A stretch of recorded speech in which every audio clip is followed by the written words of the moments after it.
welcome back to our channel. Taylor Parnell here and little Bonnie, and we are so excited for today's video because we're going to be giving you crucial training advice for any dog owner. So if you're excited for today's video, make sure you give it a big thumbs up.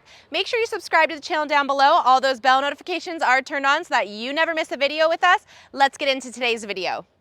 So every dog needs a leader, and that's up to us to show them what that means. Because of course, every dog has that threshold. Every dog has a different understanding of what, the environment means to them. When we're stepping into a new environment, it's up to us to show them that I'm the leader and you need to look up to me for what is next. And I think that's super important. We have a leash here, which is really great, and you can also use your e-collar. Remember, this is an extension of your arm, so any negative pressure you have is teaching the dog to listen and have that cue.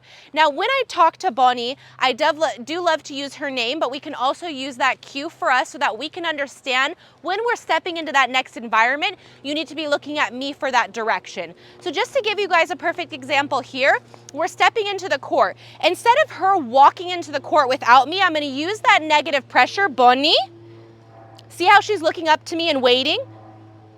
Good. I want her to understand every time we go through a court, we go through a door, we step outside from our front, this is up to you to really establish that threshold, right? You have your leash to correct them. That negative pressure is just making them understand that this is not what I want you to do. This is what you need to realize. So as you can see here, we're stepping into that threshold. She's still not understanding it, so we're waiting. Good girl, very nice. She's now understanding that we want to wait for that moment. Now, I want you guys to practice this with your dog as much as you can because again, it's all about establishing that you're the leader and you're going to show them the way. You're going to show them what is the importance to that moment, and they're going to be looking at you for that advice. So I think this is something that you guys can practice at home really well. And I also think it's a great tool to be practicing in any environment, whether you're in your house and you're going from room to room. Like I said before, maybe you're stepping outside. This is something that through practice you're going to see that pressure on the leash can work. You can also use the corrective habits in the e-collar, right?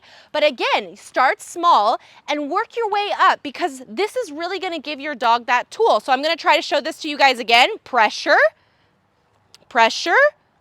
Good girl. She's listening and she's actually responding to that pressure. You can also correct them if you just want to move them and try it again. Good girl, Bonnie Bon. Very good girl, because I don't want her to expect that every time we're stopping at that front door, the next step is we're going through it. We want them to be always on their toes, waiting for us of what we're going to do next. So I think those are a few good examples for you guys, just because again, this is something crucial that any dog should know because this is something that could even save your dog's life. The next one I want to show you guys really quick is just walking across the street. We want our dogs to understand before they're even stepping across that street to look at us to make sure that they can cross because they're not going to look both ways like a kid, right? I mean, maybe they might, but it's up to you guys to really have that threshold in front of them so that they always look up to you as that leader because remember, you are leading them, not them leading you. So we're coming up on another threshold that I just want you guys to have that example. And remember, we're repeating. Very good girl.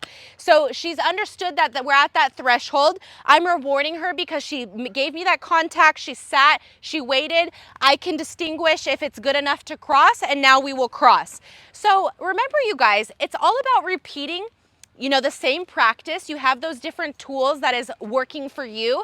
And it's also about making sure that you make those moments sweet, short, and simple, ending on that good note. You don't want to make it too long. You want them to be excited to come back out with you guys.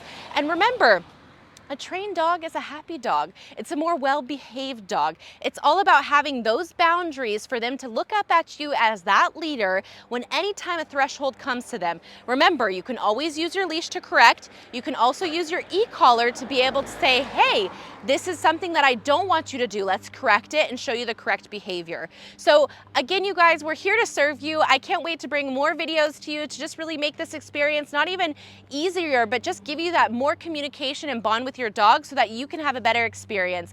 So thank you so much for tuning in. We are so happy to have you guys here. Make sure you give this video a big thumbs up. Make sure you're subscribed and turn on those bell notifications so that you never miss our next video. Thanks so much, you guys, and we'll see you on the next one. Bye.